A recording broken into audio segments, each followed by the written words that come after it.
दोस्तों, सबसे पहले तो आप सभी लोगों को नमस्कार। मैं कृष्णाकांत। अभी तो आप लोगों को ये बात पता ही है कि अभी हमारे बिहार में बिहार विधानसभा चुनाव 2025 चल रहा है और इसको लेकर के निर्वाचन आयोग के द्वारा इसका डेट भी तय कर दिया गया था। चुनाव 2 चरण में था। पहला 6 नवंबर को, जो कि चुनाव कंप्लीट हो चुका है, और दूसरा 11 नवंबर को, जो कि आज मतलब ये भी चुनाव कंप्लीट हो चुका होगा, क्योंकि जिस तरीके से भी टाइम देख रहे हैं हम, मतलब कि चुनाव कंप्लीट हो गया होगा। और 14 नवंबर को आपका रिजल्ट आएगा। अब इस चुनाव में दो गठबंधन आमने सामने है। पहला एनडीए गठबंधन, और एनडीए गठबंधन की तरफ से अभी तक मुख्यमंत्री उम्मीदवार की घोषणा नहीं किया गया है। लेकिन हमेशा की तरह अगर एनडीए गठबंधन चुनाव जीतती है तो हमेशा की तरह नीतीश कुमार ही मुख्यमंत्री बनेंगे। एकदम श्योर रहिए आप इस चीज के लिए। और दूसरा है महागठबंधन। महागठबंधन की तरफ से मुख्यमंत्री उम्मीदवार की घोषणा तेजस्वी यादव को कर दिया गया है, जो कि वो आरजेडी के नेता हैं, मतलब राष्ट्रीय जनता दल के प्रमुख नेता हैं। अब यहां पर देखा जाए तो दोनों दल के जो नेता हैं, मतलब कि कौन जीतेगा और कौन हारेगा, इन दोनों के कस में मतलब चल रहा है इन दोनों के बीच में। लेकिन दो ऐसे नेता हैं जिनको कि एकदम श्योर पता है कौन जीतने वाला है और कौन हारने वाला है। उनको एकदम 100% पता है कि कौन जीतने वाला है और कौन हारने वाला है। सबसे पहला है राहुल गांधी, जो कि महागठबंधन के आरजेडी के बाद में दूसरा प्रमुख घटक दल है, जो कि कांग्रेस पार्टी के नेता हैं, जो कि आपको बता दूं कि उनको एकदम श्योर पता है कि चुनाव में हारने वाला हूं, एकदम कंफर्म उनको पता है। इसीलिए इसका प्रमुख कारण आपको बता रहा हूं कि अभी जो बिहार में जो विधानसभा का चुनाव चल रहा है, अभी वोटिंग का समय है, उनको बिहार में रहना चाहिए, मतलब प्रचार, अपने पार्टी का प्रचार करना चाहिए। लेकिन वो कहाँ है? वो मध्य प्रदेश में हिंदवाड़ा में घूम रहे हैं, कमलनाथ के साथ में वहां पर घूम रहे हैं कि मतलब यहाँ पर राजनीतिक, मतलब वहां की जो राजनीतिक है, मतलब विस्तार के बारे में वहां पर चर्चा कर रहे हैं, जबकि उनको होना चाहिए यहाँ पर। अभी जो बिहार में जो विधानसभा का चुनाव है और जो महागठबंधन में वो मतलब महागठबंधन में एकदम जुड़े हुए हैं, तो यहाँ पर बिहार में उनको रहना चाहिए और अपनी पार्टी का प्रचार करना चाहिए। लेकिन मध्य प्रदेश में वो है, हिंदवाड़ा में, वहां पर मतलब अपना राजनीतिक विस्तार में लगे हुए हैं, क्योंकि उनको पता है कि मैं ये चुनाव हारने वाला हूं। तो जब हारने वाला हूं तो वहां पर ज्यादा कूद फान करने से कोई आवश्यकता नहीं है, और वो एकदम निश्चिंत होकर घूम रहे हैं। और मैं आपको बता दूं कि अगर कोई व्यक्ति कंपटीशन में भाग लेता है तो निश्चिंत दो ही शर्तों पर हो सकता है। या तो उनका एकदम पक्का श्योर है कि मैं ये चुनाव मतलब ये मैं कंपटीशन जीतने वाला हूं, या फिर उनको ये पता है कि मैं एक कंपटीशन हारने वाला हूं। दो ही बातों पर वो एकदम निश्चिंत रहेंगे। तो जो अभी राहुल गांधी हैं, एकदम निश्चिंत होकर जो वहां पर अपना घूम रहे हैं, तो उनका मतलब उनके तरफ से मतलब ये है कि चुनाव में हारने वाला हूं, और कहीं से भी उम्मीद नहीं दिख रहा है कि जो महागठबंधन है वो चुनाव जीते। दूसरे नेता हैं उत्तर प्रदेश के भूतपूर्व चीफ मिनिस्टर अखिलेश यादव। अगर आप अखिलेश यादव को देखिएगा तो अभी जो बिहार में विधानसभा का चुनाव चल रहा है, तो इसमें अखिलेश यादव बहुत जोश के साथ प्रचार कर रहे हैं, वो भी महागठबंधन की तरफ से। और वहीं अगर आप अखिलेश यादव को अगर उत्तर प्रदेश में अगर गतिविधि को देखिएगा, तो वहां पर क्या है, अपनी पार्टी का प्रचार इतना जोश के साथ नहीं करते हैं जितना कि बिहार में कर रहे हैं। और आपको बता दूं कि कभी भी कोई दल इतना जोश के साथ प्रचार तभी करता है जब उसको परिणाम पता होता है कि या तो मेरा पार्टी बहुमत के साथ आएगी और नहीं तो बिल्कुल नहीं आएगी। और अगर पार्टी अगर बहुमत के साथ आती है और तब कोई इतना जोश के साथ प्रचार करता है, तब बात समझ में आता है। लेकिन यहाँ पर दूर दूर तक यहाँ दिखाई नहीं दे रहा है कि यहाँ पर महागठबंधन आने वाली है। लेकिन उसके बावजूद भी अखिलेश यादव इतनी जोश के साथ प्रचार क्यों कर रहे हैं? क्योंकि अखिलेश यादव जो है तुक्का चला रहे हैं कि अगर गलती से भी महागठबंधन अगर यहां पर चली जाती है, जीत जाती है, तो मेरा बिहार में वैल्यू बढ़ेगा, इज्जत बढ़ेगा, सम्मान मिलेगा। और अखिलेश यादव 24 के चुनाव में सबसे बड़ी पार्टी लोकसभा चुनाव में बनकर उभरे, और पूरी तरीके से अगर देश के क्षेत्रीय दलों की बात किया जाए तो सबसे बड़ी पार्टी बनकर उभरे। और अगर टोटल राष्ट्रीय दलों में अगर कंपेयर करके बात किया जाए तो तीसरे नंबर की पार्टी बनकर उभरे थे, जिनके पास सबसे ज्यादा सांसद आए थे। और उसके बाद में जो अखिलेश यादव हैं उनको अभिमान हो गया। लेकिन नेता हमेशा सजग रहते हैं। अब उसके बाद में 24 के बाद में ऐसी घटना घटी कि जो मायावती थी, जो कि राजनीतिक में निद्रा में सो गई थी, अब वो निद्रा से जागी है।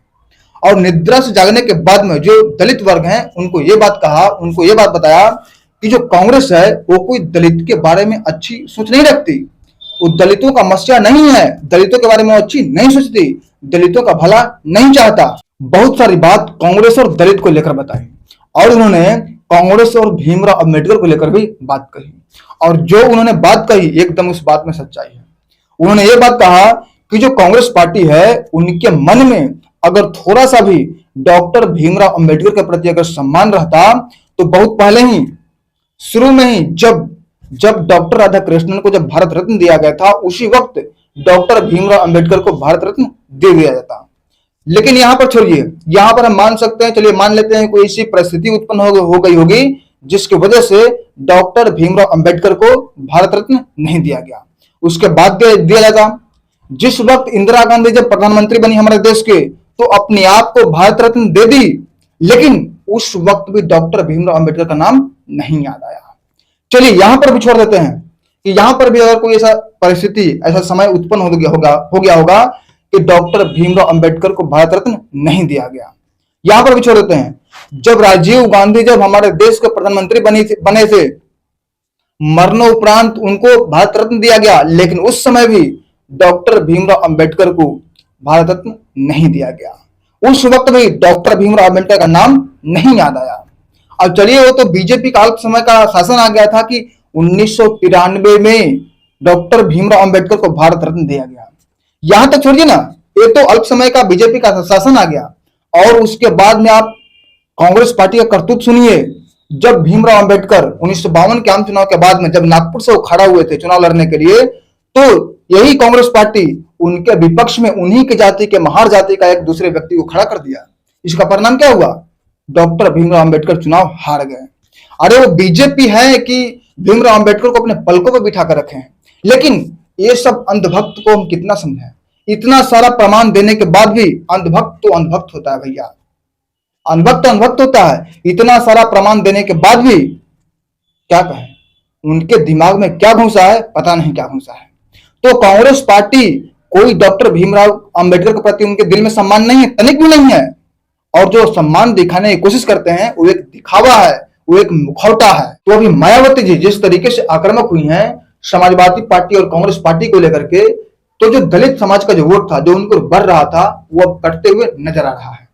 और अखिलेश यादव यूपी में 2027 में जो विधानसभा का चुनाव होने वाला है, तो उसमें जो अखिलेश यादव हैं उनका रास्ता आसान नजर नहीं आ रहा है मायावती के आ जाने से।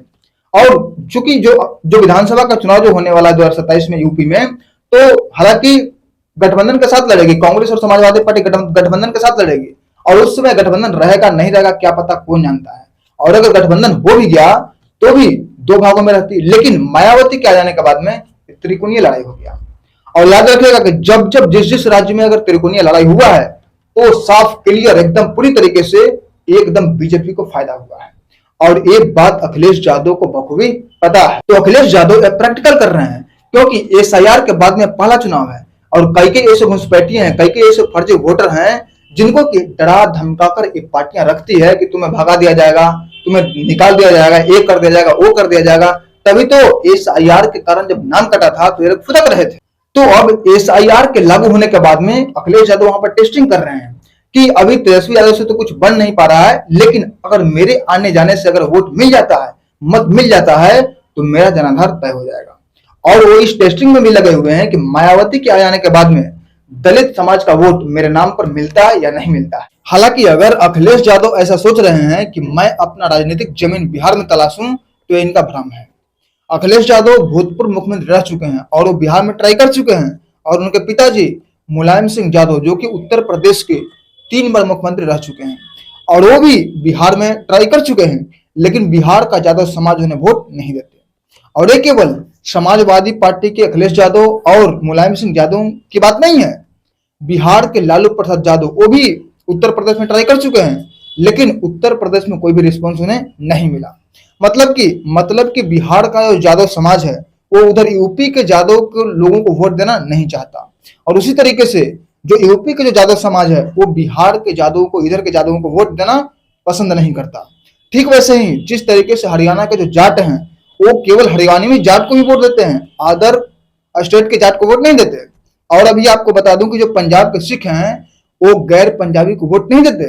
आपको पता होना चाहिए कि 2017 में जब आम आदमी पार्टी के संजय सिंह बस एक बयान दे दिए थे कि अगर हम बहुमत जीतेंगे तो केजरीवाल यहाँ के मुख्यमंत्री बनेंगे। बस इतना बोलना क्या था, और जो विपक्षी पार्टियां थी वो उनको ये बात पता था कि जो पंजाबी लोग हैं वो गैर पंजाबियों को पसंद नहीं करते, वो वोट नहीं देते। तो इस बात को लोग लपक लिए और वहां की जनता को इतना बताया, मतलब वहां की जनता को बताया कि देखिए आपके भावनाओं के साथ लोग खेल रहे हैं। तो उसके बाद क्या हुआ, आम आदमी पार्टी वहां से हार गई 2017 में। उसके बाद में 2022 में वही आम आदमी पार्टी के जो प्रमुख है, जो केजरीवाल हैं, वो खुद वहां पर बयान दिए थे कि अगर हम बहुमत जीतेंगे तो भागवत मान यहाँ का मुख्यमंत्री बनेंगे। तब उसके बाद में वहां पर भागवत मतलब आम आदमी पार्टी की जीत हुई थी और उसके बाद में वहां का मुख्यमंत्री भागवत मान को बनाया गया। तो उसी तरीके से अखिलेश यादव को बिहार में ये बात पता है कि कुछ नहीं हो पाएगा। वो सिर्फ एक प्रैक्टिकल कर रहे हैं, एक तीर चला रहे हैं, वो भी तुक्का तीर चला रहे हैं और ऐसी जगह तीर चला रहे हैं जहां पर कुछ नहीं बचा हुआ है, सब खत्म है, कुछ बचा ही नहीं है। तो अब आपको ऐसा लग रहा होगा कि जो बिहार में जो चुनाव है वो महागठबंधन और एनडीए के बीच में लड़ाई है, लेकिन नहीं, एनडीए साफ यहां पर निकल रही है। असली लड़ाई तो महागठबंधन के अंदर में कांग्रेस और आरजेडी के बीच में है। अगर आप देखेंगे तो कांग्रेस कोई भी ऐसी चीज नहीं छोड़ रही है जो आरजेडी के विरोध में ना हो। कभी भी उस पद का उन्होंने समर्थन नहीं किया है। बस अशोक गहलोत की बात को छोड़ दिया जाए कि उन्होंने तेजस्वी को मुख्यमंत्री माना है। कभी भी कांग्रेस पार्टी की तरफ से मतलब राहुल गांधी की तरफ से दबे जुबान से बात नहीं निकला है कि महागठबंधन की तरफ से मतलब मुख्यमंत्री उम्मीदवार तेजस्वी यादव होंगे। कभी नहीं उनके मुख से वर्ड निकला है, क्योंकि बिल्कुल भी उनका ऐसा मन नहीं है कि बिहार में कांग्रेस का वर्चस्व कम हो। और तो और तेजस्वी यादव ऐसे नेता हैं जो कांग्रेस पार्टी का जितना अपमान किए हैं उतना अपमान शायद ही कोई कर सकता है। आप खुद सोचिए, कांग्रेस इतनी बड़ी पार्टी है और जिस वक्त महागठबंधन की तरफ से मुख्यमंत्री उम्मीदवार की घोषणा की जा रही थी, तो यहां पर तो चलिए मान लेते हैं कि महागठबंधन के प्रमुख दल जो राष्ट्रीय जनता दल है उसके प्रमुख नेता तेजस्वी यादव हैं। तो यहां पर चलिए मान लेते हैं कि आप मुख्यमंत्री उम्मीदवार की घोषणा में तेजस्वी यादव का नाम आया, लेकिन अगर उप मुख्यमंत्री उम्मीदवार की घोषणा जब की जा रही थी तो वहां पर तो कांग्रेस की तरफ से लेना चाहिए था ना, लेकिन वहां पर कांग्रेस पार्टी का अनदेखा किया गया, अपमान किया गया। और वहां पर एक बिहार में एक वीआईपी नाम के एक पार्टी है जो कि उनके एक नेता हैं मतलब साहनी करके, मुकेश साहनी, उनको उप मुख्यमंत्री उम्मीदवार की घोषणा कर दिया गया। तो यहाँ पर सरासर देखा जाए तो कांग्रेस पार्टी का अपमान है और आरजेडी ऐसा चाहती भी है। और आरजेडी को बार बार ये राय आ रही थी कि आप कांग्रेस को हटाइए, क्योंकि कांग्रेस जितना बिहार में आरजेडी का बंटाधार किया है उतना कोई नहीं किया है। और इस बात में सच्चाई भी है कि कांग्रेस पार्टी आरजेडी को बिहार में जितना बंटाधार किया है उतना कोई नहीं किया है।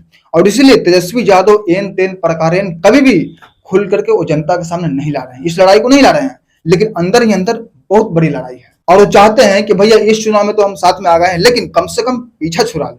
और दूसरी तरफ अगर देखा जाए तो आरजेडी कभी नहीं चाहती कि कांग्रेस का बिहार में जड़ फैले, कांग्रेस का बिहार में वर्चस्व फैले, क्योंकि ये कांग्रेस क्या है, एक राष्ट्रीय पार्टी है और पूरे देश में इसका वर्चस्व है। और अगर कांग्रेस पार्टी का जड़ अगर बिहार में फैलता है तो आरजेडी फंस जाएगा। और आरजेडी वैसे भी भ्रष्टाचार में गिरी हुई है।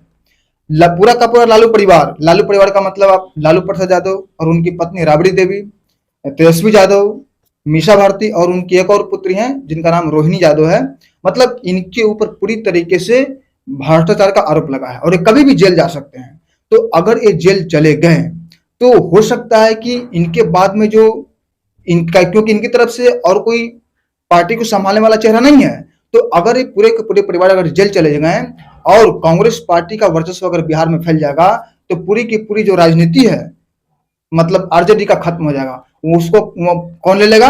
कांग्रेस पार्टी ले लेगा। तो ये डर है। और याद रखिए, अगर कांग्रेस यादव उम्मीदवार को उतार दे तो वहां पर यादव समाज का वोट तो वहां पर चला आएगा और फिर रह गया मुस्लिम समाज और फिर दलित वर्ग। तो जो मुस्लिम समाज है, खास करके मुस्लिम समाज तो बीजेपी की तरफ नहीं जा सकता है और जो दलित समाज है उसका वोट भी छन छन कर बीजेपी के पास जाता है। मतलब कि आरजेडी ऐसा सोच रही है कि अगर कांग्रेस पार्टी का बिहार में वर्चस्व बढ़ा, जड़ बढ़ा, तो क्या होगा, अगर वो यादव उम्मीदवार वहां पर खड़ा करेगा तो यादव का वोट ले लेगा और उसके बाद में रहा मुस्लिम समाज और फिर दलित समाज का वोट तो बीजेपी के पास जाएगा नहीं, तो किसके पास जाएगा? कांग्रेस के पास जाएगा। तो अगर हम लोग पूरा का पूरा परिवार अगर जेल चले गए तो बिहार की जो राजनीति है वो पूरी राजनीति की जो जमीन है वो कांग्रेस ले लेगी और कांग्रेस हड़प लेगी। तो आरजेडी कभी नहीं चाह रही है कि कांग्रेस पार्टी का जड़ बिहार में फैले और कांग्रेस को भी यही समस्या है। कांग्रेस पार्टी को ऐसा लगता है कि अगर आरजेडी का दबदबा इसी तरीके से रहा तो जो दलित समाज है और जो मुस्लिम वर्ग है उसका वोट हमारे पास आना मुश्किल है। वो सारा का सारा वोट कौन खींच ले रहा है? आरजेडी खींच ले रहा है। और अगर स्वर्णों की वोट की अगर बात किया जाए तो जो स्वर्णों की वोट है और फिर जो हिंदूवादियों की वोट है वो सीधे सीधे रिजर्व है किसके लिए? बीजेपी के लिए रिजर्व है। तो जो कांग्रेस पार्टी है वो ये चाहती है कि अब हम कभी भी बिहार में बैसाखी के तौर पर आरजेडी का इस्तेमाल ना करें। वो खुद बिहार में फुल फेस में आना चाहती है। और अभी ऐसा लगता है कि राहुल गांधी के कान में कोई ये बात फूंक दिया है और ये बात उनको जम भी गया है कि हम इतने बड़े पार्टी हैं लेकिन इसके बावजूद भी क्षेत्रीय पार्टी के मुंह देखना पड़ता है, हमें शोभा नहीं देता। और इसीलिए उनको ऐसा लगता है कि हम तो जा ही रहे हैं तो क्यों ना हम अपना वर्चस्व खुद ही खड़ा करें, बिहार में नवनिर्माण की ओर आगे बढ़ें। और इसी कारण से आप देखिएगा कि जो बिहार में विधानसभा का चुनाव हो रहा है उसमें एकदम वो निष्क्रिय है और वो एमपी में आराम से घूम रहे हैं, वहां पर राजनीतिक जो संगठन है वो खड़ा कर रहे हैं और लगता है कि 2029 और 34 की तैयारी में लगे हुए हैं, चुनाव की तैयारी में और लगे हुए हैं। तो दोस्तों ये जो जानकारी है, ये जो एनालिसिस है, आपको कैसा लगा कमेंट के माध्यम में जरूर बताइएगा। तो फिर मिलते हैं एक नए वीडियो में, तब तक के लिए जय हिंद जय भारत।